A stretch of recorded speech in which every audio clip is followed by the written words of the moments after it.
This is actually the final stage of the Good Governance Forum, end of the second day, where we sum up our results. When I did the opening remarks, I said that this should be a learning experience where we share the knowledge and where we keep the conversation going. So with that in mind, I would like to thank all the panels for their incredible work, and I would like to use this opportunity to ask first Giorgi to do sum up, as well as the leaders of the moderators of the panels. And in their summing up points, I would like to ask them to suggest some of the key findings, maybe some of the new ideas, some of the new cooperation mechanisms that they derived to. So the floor is yours, Giorgi.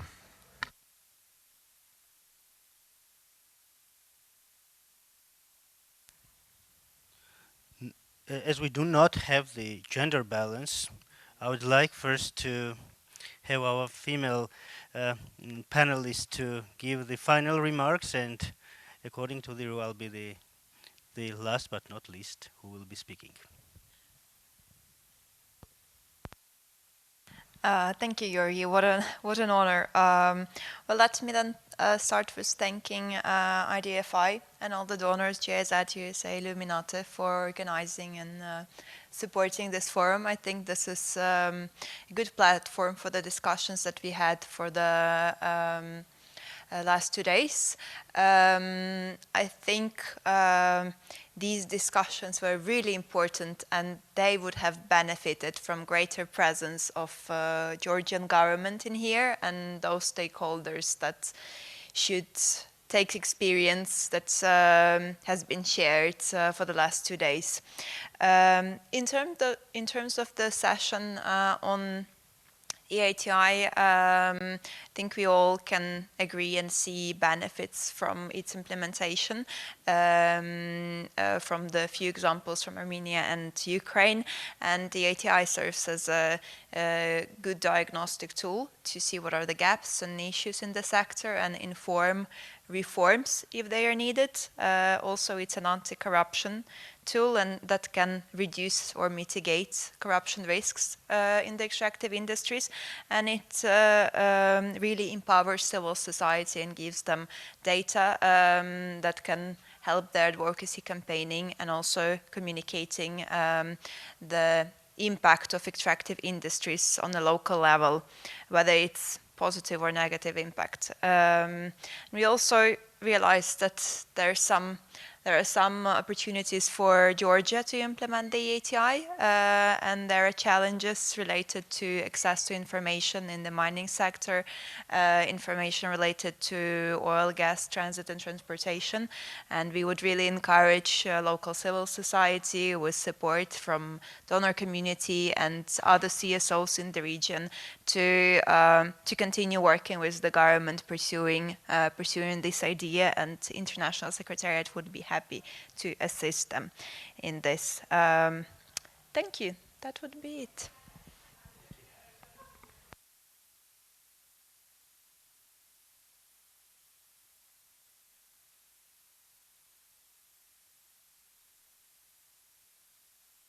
Thank you. I'm stepping in for Tonu, who had a very early flight this morning, who actually moderated the OGP panel.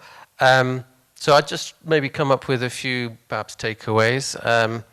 I think it was the need for greater trust at different levels, and also to focus on impact, I feel, because both trust between civil society and government, but also to, particularly when you have OGP commitments, to have them much more precise, well-defined targets and make them relevant in the overall context, that they fit in with a national agenda, that there is clear ownership of who is really implementing. And I think there were a few perhaps ideas for cross-country cooperation, learning from each other. It came up particularly, I think, beneficial ownership, which would be useful here in Georgia, because I think the NGOs may be pushing to finally have a beneficial ownership OGP commitment. There was the point about making sure that there's not still untied conflicting legislation which weakens the impact of beneficial ownership. Also that as many government agencies are really tied in as possible. Also, I think similarly, learning from each other on anti-corruption agencies, the need to have strongly independent anti-corruption agencies, also on justice reform. And I think maybe just to end, I mean, justice reform, there was the idea which came up, I think it was actually the panel before, on making sure you can have more independent panels, selecting judges, prosecutors, where possible. That might include sometimes unpopular idea of having foreign experts there. And also perhaps sending in hard-hitting troubleshooters, could be from other perhaps if it's in this Eastern Partnership region, from other Eastern Partnership countries where you've had somebody turn around the system. And I think just finally on the trust issue, I think this is an issue for both civil society and for governments, is to be relevant, because I think it's not just about transparency, it's making sure there's also access and engagement of citizens, and very often ordinary citizens are kind of left out of the discussions between civil society and governments, to make sure it really does engage citizens, and there's more perhaps bottom-up initiatives, which comes through, I think, particularly in citizens' assemblies, public consultations, that you reach people who are not perhaps in the capital cities and are not always normally included. So increased trust and impact. Thank you. Thank you. What we saw today, again, is for me personally was a confirmation that there are no ideal procurement systems or ideal monitoring systems or ideal solutions.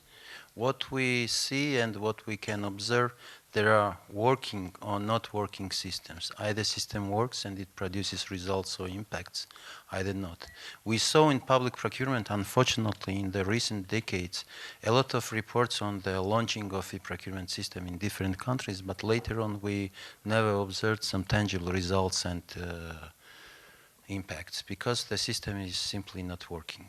But luckily, we have already, and today's panel was a very good example of that, we have already working systems, including in public monitoring sphere. So nothing is unrealistic and lost even for the less developed countries in this regard, even more. The country who starts the reform right now maybe is in an even better situation, because the only thing they have to do is just do the reform, because according to our colleagues and according to the widespread information, we know what to do, we know how to do, the only thing is just to do it.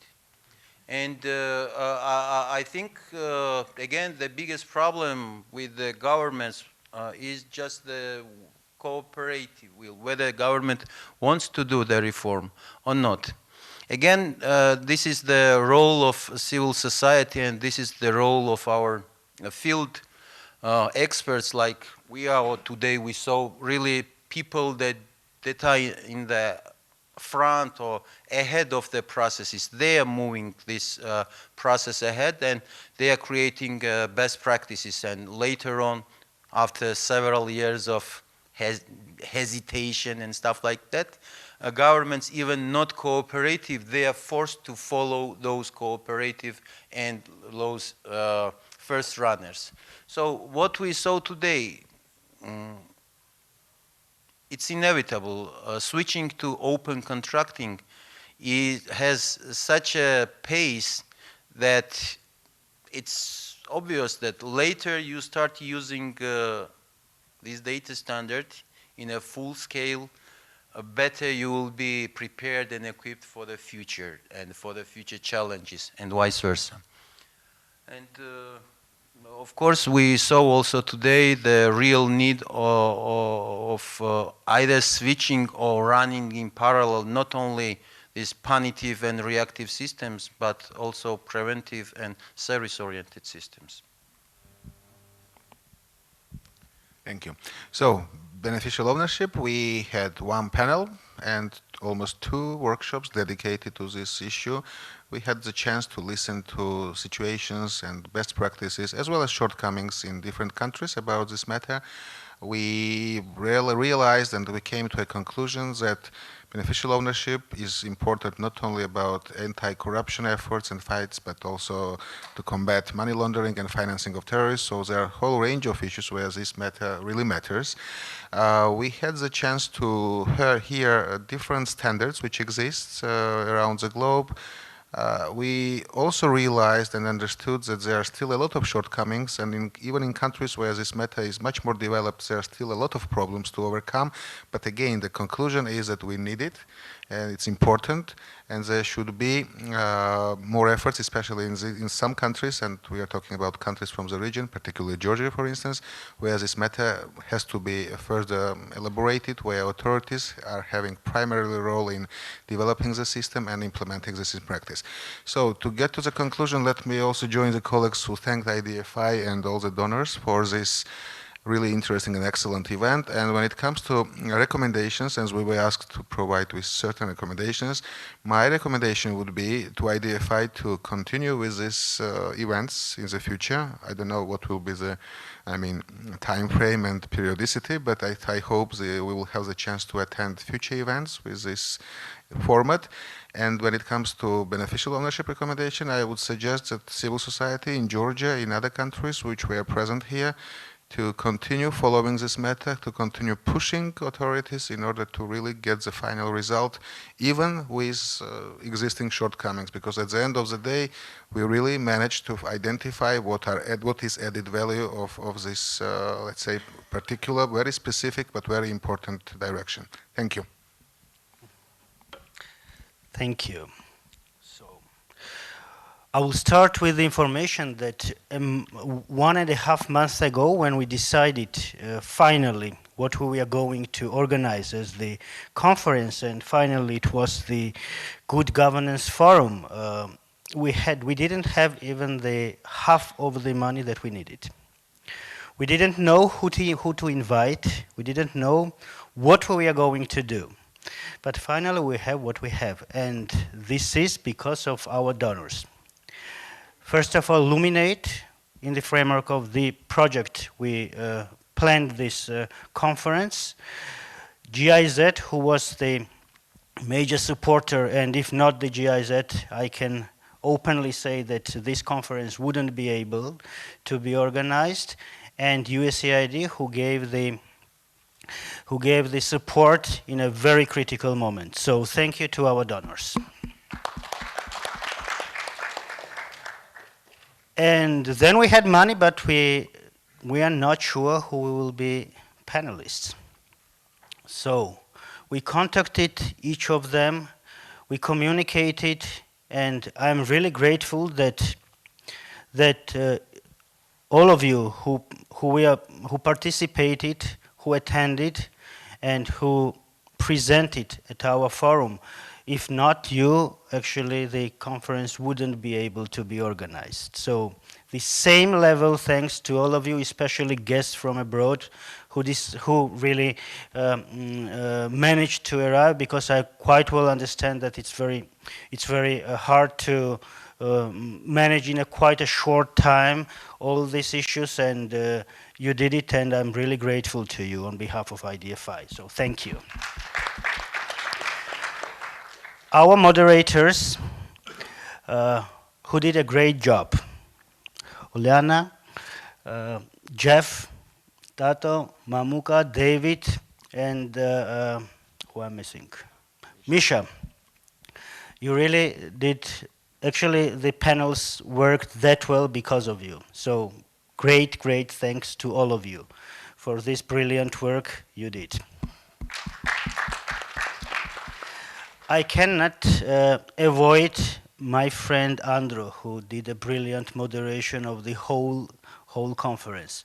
So many thanks to you, my friend, and appreciation.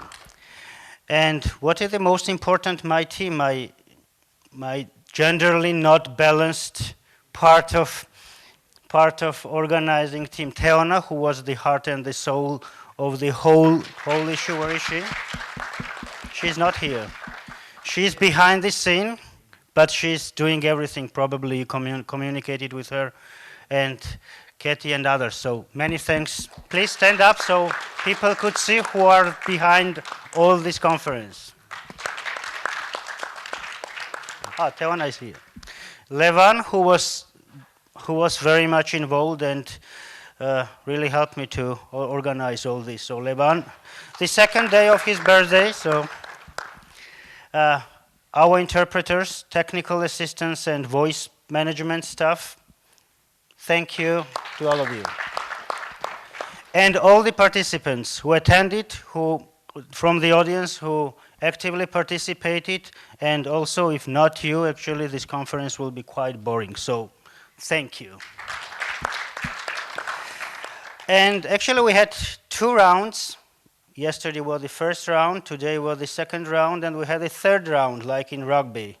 It's something that now I am preventing you to start. It's the reception. So let's go, all of us there, and let's have fun. Finally, after this very interesting conference. But before we just leave, I want to say that this is the first year. There will be at least 2 more years of such conferences. So be prepared in advance.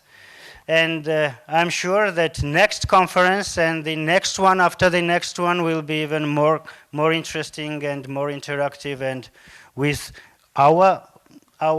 this year's panelists and the others as well. So thank you once again, and I think I covered everything. Thanks to George now.